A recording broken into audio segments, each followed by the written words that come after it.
Hello and welcome to the Burlington Mayor's Show for the month of November. They're getting in it at the tail end of November here. We are excited to have you all here. We're trying something new this month too. We're both on live at 525. We're doing a Facebook live feed of it this month for what's going to be a great show. We're calling this the Holiday Special. I've never done a holiday special on live at 525 before. And we have a great lineup of city partners here to talk about different aspects of what is happening during the holiday season here in Burlington. These are city and tertiary marketplace-led initiatives, and there's a lot to cover. So we will dive right in a second. I will say, if you want to call in and ask about any of these holiday events or really anything that's on your mind, 862-3966 is the number, and we love hearing from you. But until we hear from some callers, we're gonna dive right in. We are trying some new things at the library under the leadership of Mary Danko, who's our director at the Fletcher Free Library. She's been with us. How long has it been now, Mary? It'll be 2 years in February. 2 years in February. 2 years. Wow. It feels like we've become such an institution so quickly. It feels like you've been here longer. You're having a huge impact on the library. You're bringing that 150-year-old or close to that institution, modernizing it in a variety of ways, and doing new things. We had this great Eclipse event last year. We had cooling center this summer during the heat wave, and last week we did something new, and you were really personally involved in doing something new at the library on Thanksgiving Day. Right, we opened up for Thanksgiving. We opened up from 12 to 4, and it was great. We had limited services, but it was a nice time to be open, and people came in and they used the library in a variety of ways. They hung out and read, used the computers. We had some families that said, we just need to get the kids out from underfoot from the cooking that's going on. So they went into the kids' room and read books, played, and used the computers there. So it turned out to be a really great day. Great. And about 100 people came out and used it? Over 100 people, and it's a pilot that we're trying, and so we're going to do it again on Christmas. On December 25th, we're going to be open again from noon to 4. Limited services, but come on down to the library if you want a place to go. And it was you and your husband that kept us open on Thanksgiving Day, is that right? Yes, yep, my husband and myself, and we also got some volunteers from the community that came out. We had some people brought snacks, and we had coffee and cocoa and tea, and that was nice too. So That's lovely. yeah, it was a good time. And Great. then I'll make a quick plug for this weekend. We have our Friends book sale. Okay. So we have the Friends of the Fletcher Free Library. They're our supporting nonprofit agency, and on Saturday from 10 to 5:30, we're selling books, and on Sunday from noon to 5:30. So it's a great time to come pick up some wonderful books. Books for gifts. Yep. Great. That's great. So that's so thank you for that. We do have a caller already. Let's go to the phone line. And hello, you're on the air with us. Hello. Good evening, Mayor and all. Dale Tillotson from the New North End calling. Happy holidays to everybody. Thanks, Thank you. thanks, Happy Dale. holidays. Happy holidays to you. Thanks for calling. I feel like it's been a while since you've called in. It's good to have you back. Okay. I got one concern, and that affects everybody, I think, in the city. Department heads and departments working together. And around this holiday season, I think they all need to work together to make it a better holiday experience for everybody. The way the Department of Public Works is operating right now, they're not working together with our fire department and our police department. We've got the bollards up, we've got the planters up. Snowplow drivers take great pride in plowing our streets. And we don't need to put things in their way unnecessarily. And these things are in their way. Our emergency personnel take great pride in not having any white marks on their nice, bright red vehicles. These things are in their way. It's causing problems. Now, I'm talking about working together here. It doesn't sound like we're working together if we leave these things up, inhibiting the work of our snowplow removers and our emergency personnel. Management has got to get together and work on it to make a better experience for all. And I will bring up one more. Okay, Dale, go for it. No, just one more thing about working together. Okay. This past weekend on North Avenue, around the 1300 block, there was a major hole dug in the middle of the street. It was left unmarked from Thursday through Sunday. I reported it on SeeClickFix. It was finally addressed on Monday morning. But in that time, fire department personnel drove over this, police department personnel drove over this, and Public Works snowplows drove over this, as well as many visitors to the city, as well as many residents in the city. It was not marked at all. If you didn't know it was there, like I do because I live around here, you didn't see it. It had an adverse effect on vehicles. That's working together. Police departments, fire departments, Department of Public Works, etc., all working together and communicating. We need to do better on that, and I hope that's a holiday goal. Thank you all. All right, Dale, thank you. I appreciate you calling in. And so let me address a few elements of that. Big picture, Dale, I think you're onto something with this sentiment that department heads need to work well together. We as part of kind of the legacy of how we evolved as a city, I think that has not always been one of our strengths. We had this commission form of government that really kind of was structured in that you had different departments were very much in their own kind of silo and had their own bosses, really. And there were certainly attempts at collaboration, but in that structure, it was hard. It's something I'm proud of as one of our longtime department heads here. I think the level, I'd like to think, and Doreen's just being nice to me, but I think the level of cross-departmental coordination has really come a long way over the last 7 years. It's been a major goal of ours. We have a number of processes that we put in place to try to encourage that. For example, we have something called BTV Stat now, where we sit down once a month and we look together with all the department heads at one table. Each department takes turns reporting out, and everyone knows, I think, more what's going on in other departments than I used to, and we kind of share lessons and good things that are going well, spread through the city in different ways. We started, something Mary's been involved in and Doreen has been involved in of late is when we committed to doing an equity report this year. Spun kind of organically from my perspective. BCA, the library, and parks started meeting and thinking about how we are providing services for kids and having conversations that I don't think have really happened in the past. So you're right that is a really important part about having a successful local government, and we're trying to do that. I know that's not specifically the issue you called in about. Certainly, I'm concerned to hear the incident on North Avenue you're talking about. I'll look into that. I had not heard about that. See if there's anything systematic that we can address there. There's a lot of controversy around the issue with the planters and the bollards that you're raising, and I guess the best I can do there is to assure you that you're right that there are concerns among snowplow drivers about some of these areas. I was on the route last year during one of the big storms with a snowplow driver where we went down Union Street, and it definitely did make that a little bit more, significantly more challenging, that particular route. We have had a robust discussion within city government about what should come out seasonally, what should stay.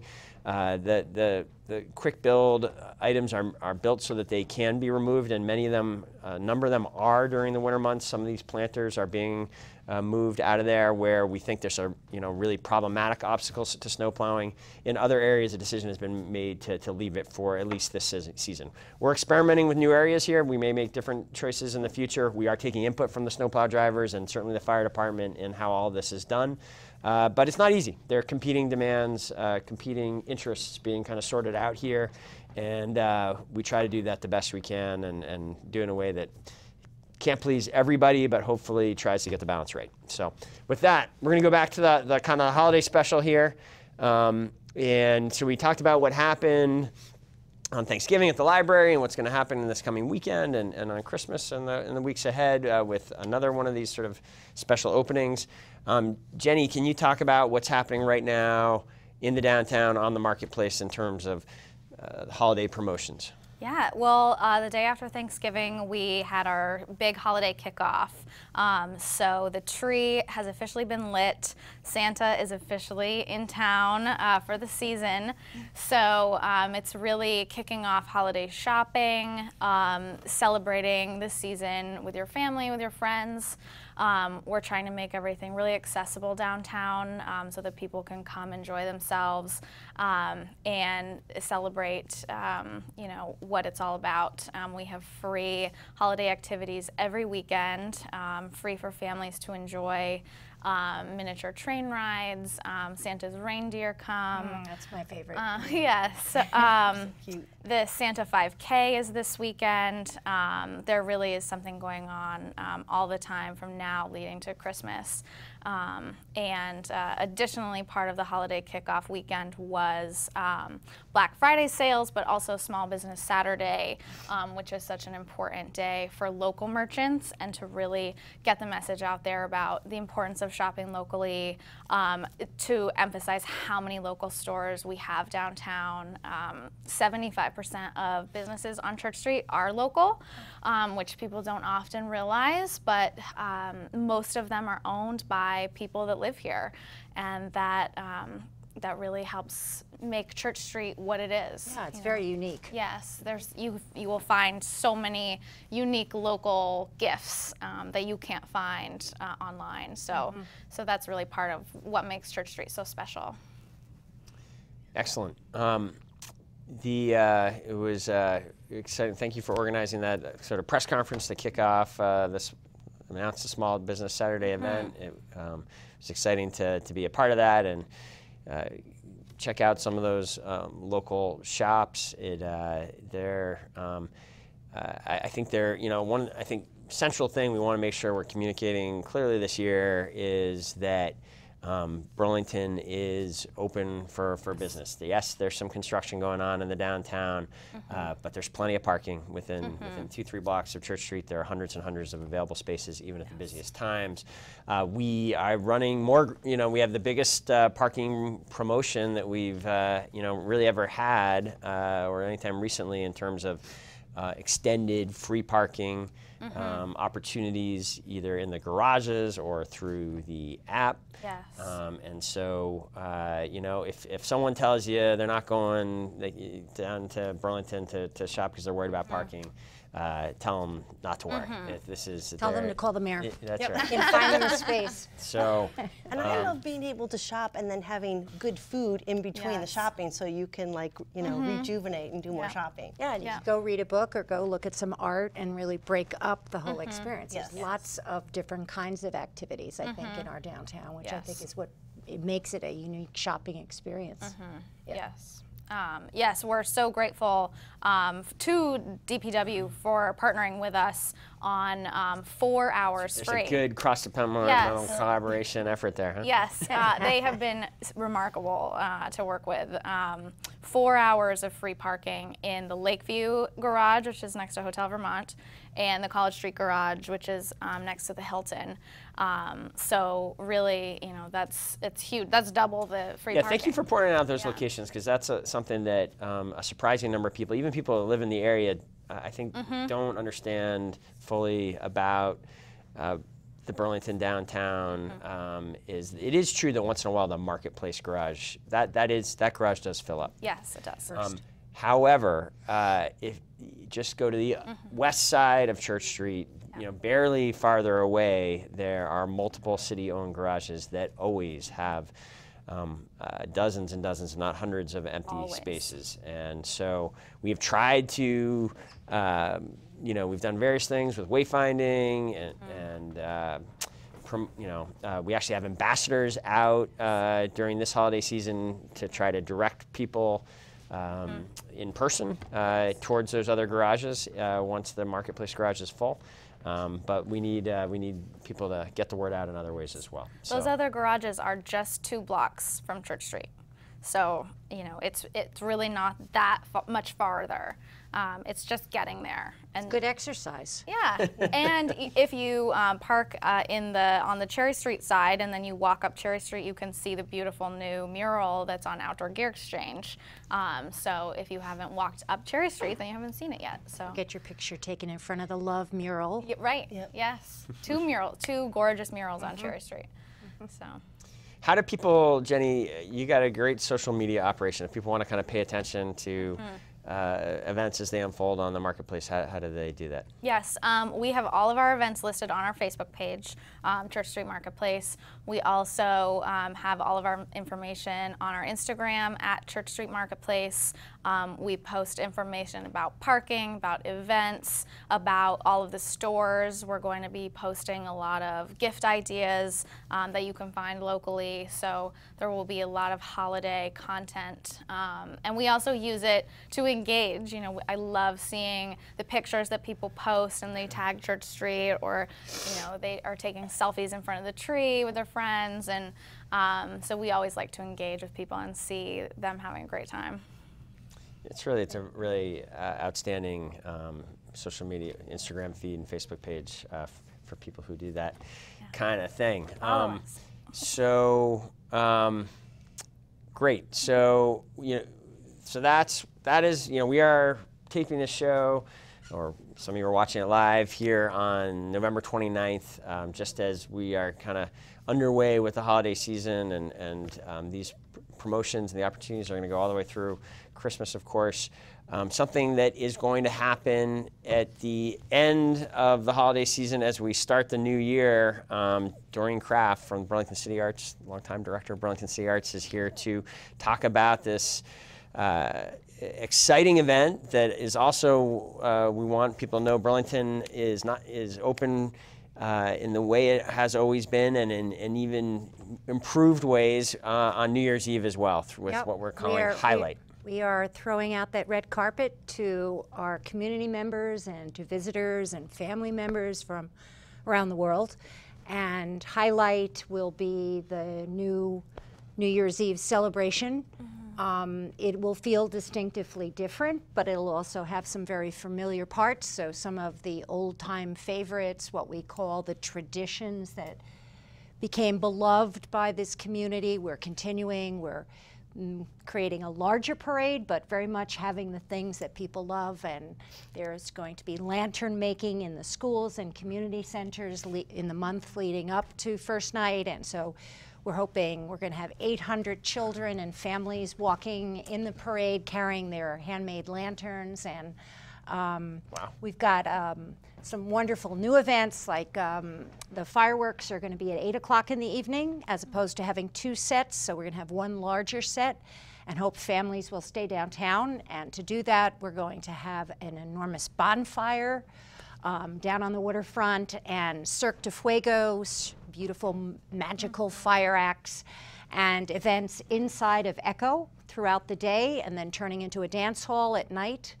So many of the organizations that have taken part in First Night in the past have rethought things, and we have not one artistic director, but it's community-led. So there are community members and artists throughout the Vermont community who created proposals, and then a community of their peers chose some of the best and ones that we could run with this year, and we funded them.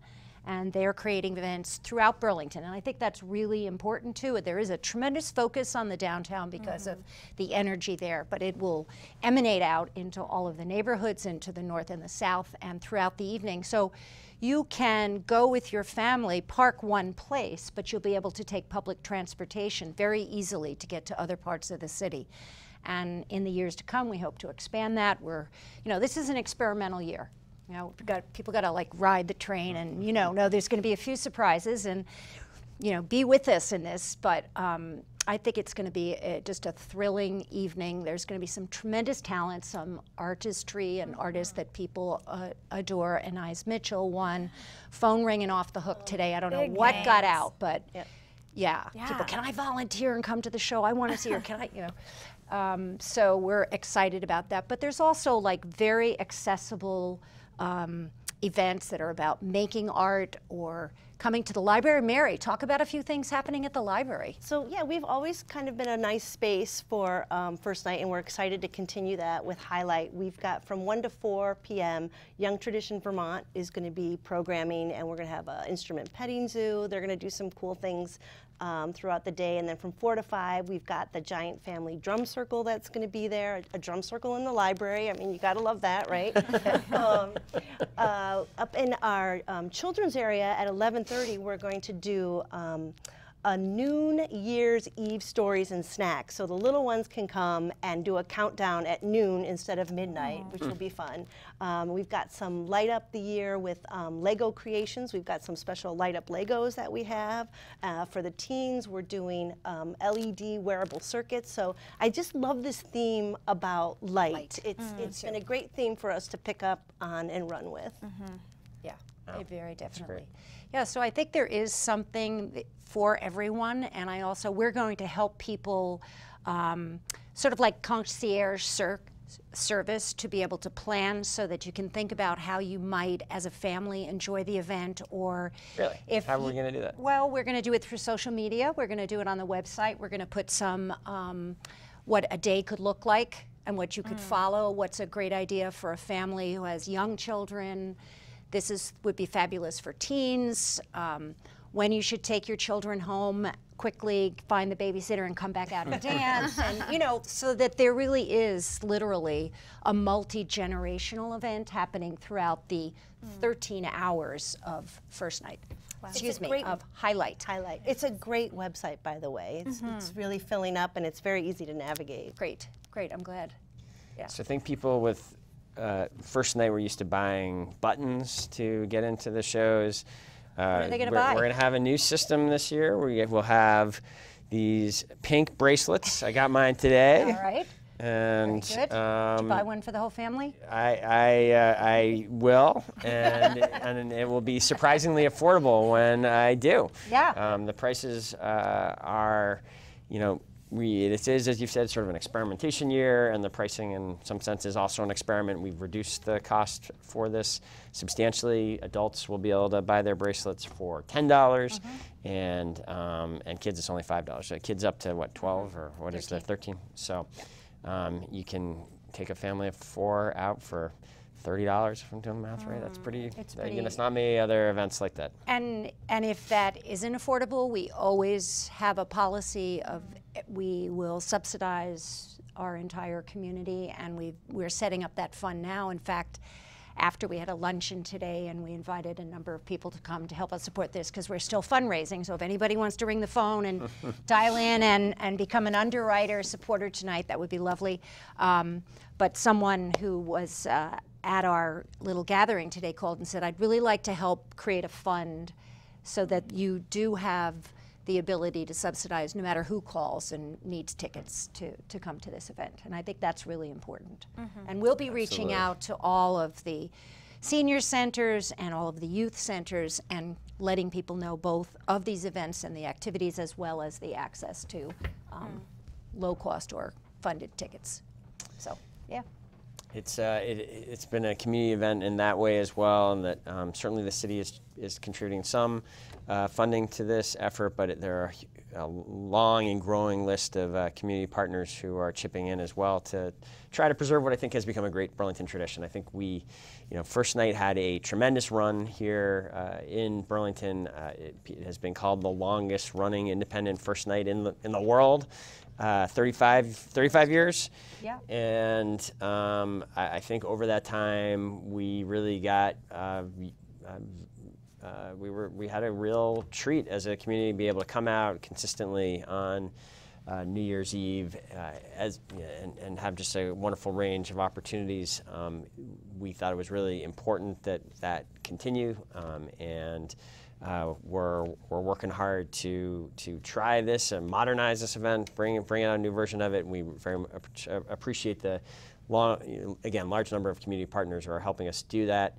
We will say the lead sponsors who have been very generous are Burlington Telecom and the upcoming owners of Burlington Telecom as part of that, as well as Lake Champlain Transportation are leading a long list of generous local donors who are making this happen. I mean, it's tremendous, and I do want to applaud the mayor and the city council who really came to us this year and said this is something that is a beloved tradition. It's something we don't want to lose. We're willing to step up to the plate and fund it to a degree that I don't think the original city budget had imagined, but really found some creative ways to do that. And I think the community in response to that has stepped up in kind. And this is again one of those, it takes a village in order to create an event like that, and I think we're being true to that Burlington tradition. So I'm delighted. I'm really pleased and excited. I mean, every day something new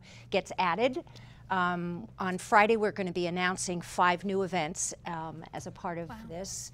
And so it just keeps growing, and not that our budget keeps growing, but there's some individuals and community groups are coming forward. They're sort of joining something that's already happening, or they're augmenting, or they're creating something new, and they're funding it themselves. So it's delightful. Can you give us a hint? Well, there was a beloved component of First Night that families came to every year, and it was a circus.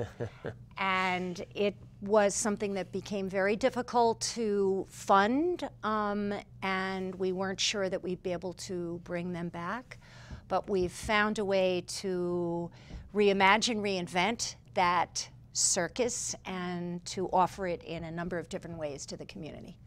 So that's one piece. That making news here on the live at 5:25 Mayor's Show. We have just a couple minutes left. So again, to find out that great website, you put in Burlington and highlight. It should pop up. HighlightBTV.org should pop up.